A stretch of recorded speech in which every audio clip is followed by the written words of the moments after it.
안녕하세요 구독자 여러분. 제가 2016년도에 비강암 진단받았을 때가 생각이 엊그제처럼 생생하게 납니다.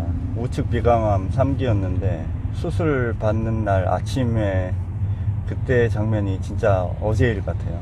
근데 5년이 지나서 이미 완치 판정이 됐고, 그런데 2018년 2년 뒤에 2018년 2월에 재발이 돼 가지고 이게 전이가 됐거든요, 목 쪽으로. 그래서 목 쪽에 경부 림프절하고 쇄골 상부 림프절하고 해서 26개의 림프절을 제거하는 수술을 받았습니다. 그래서 제가 목에 큰 흉터가 있거든요. 그런데 그것도 이번 달부로 5년이 지나서 이제 비강암은 원발암과 전이암이 모두 다 완치 판정이 된 거죠. 이런 암의 완치는 그냥 병원 치료만 충실히 받는다고 되는 건 아니고 자기 스스로의 좀 노력도 꾸준히 필요합니다. 저도 지난 7년간 비강하면 이제 코 세척이 중요하거든요. 방사선을 하면은 코 점막이 다 건조해지기 때문에 화상 환자들 바세린 바르는 거하고 마찬가지예요. 똑같아요. 그래서 코 세척을 거의 매일 해야 되는 거를 7년간이나 했고, 그 다음에 한 4년 넘게 배에다가 제가 자가주사로 미술토 주사를 지금도 맞고 있죠. 그때는 일주일에 2번씩 찔렀고, 요즘은 조금 이제 간격이 벌어져 가지고 뭐 일주일에 한 번, 열흘에 한 번 이렇게 하고 있는데, 그런 노력이 필요합니다. 저는 개인적으로 암 완치를 위해서는 3가지 요소가 이렇게 하이브리드로 섞여야 된다고 생각하는데, 첫째는 병원 치료고, 두 번째는 섭생, 생활습관. 뭐 생활습관에는 운동이나 영양 이런 게 다 포함되겠죠. 그 다음 마지막으로는 마음관리거든요. 근데 이제 현대의학 치료는, 특히 이제 대학병원 치료는 생활습관하고 마음관리를 거의 포함하지 않고 있어요. 포함하더라도 아주 극히 미비한 부분으로만 시행하고 있어요. 대부분 항암 방사선 수술 요거 위주로 하잖아요. 그런데 생활습관은 제가 암을 몇 년간 경험해 보니까는 가장 중요한데도 병원에서는 잘 가이드를 해주지 않고, 또 마음관리 또한 되게 중요한 요소인데 그것 또한 병원에서 그렇게 크게 신경을 안 쓰는 것 같아요. 암 환자의 심리 상태나 스트레스 관리 이런 거 있잖아요. 그래서 이 3가지 축은 카메라 삼각대에 다리가 짧으면은 넘어지는 것처럼 3가지가 다 골고루 중요한데 그게 조금 이제 제대로 안 되는 부분이 많아 가지고 현실에서는 그게 조금 아쉽습니다. 제가 최근에 강의 자료 준비하다가 어떤 통계 자료를 봤는데, 2021년도 통계 자료인데 우리나라 사망률을 나타낸 표였거든요.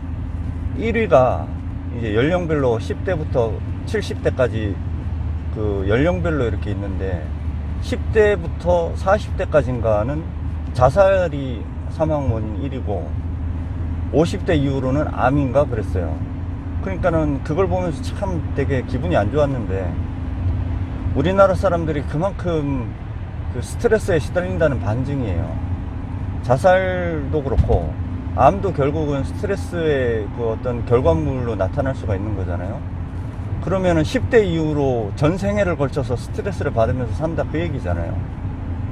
그래서 이 마음 관리가 그렇게 없던 암도 생기게 하고, 암이 안 생기면 자살을 하게 하는 그런 우울증을 불러오고, 그래서 스트레스 관리가 되게 중요합니다. 특히 암 환자는 암이 한번 왔다 간 몸이잖아요. 그러니까 다시 생길 확률도 높은 거예요. 그래서 암 치료를 받으시는 분들이라면 병원 치료나 뭐 생활 습관 교정도 되게 중요한데, 스트레스 관리도 상당히 중요하다는 걸 꼭 기억하셔야 됩니다.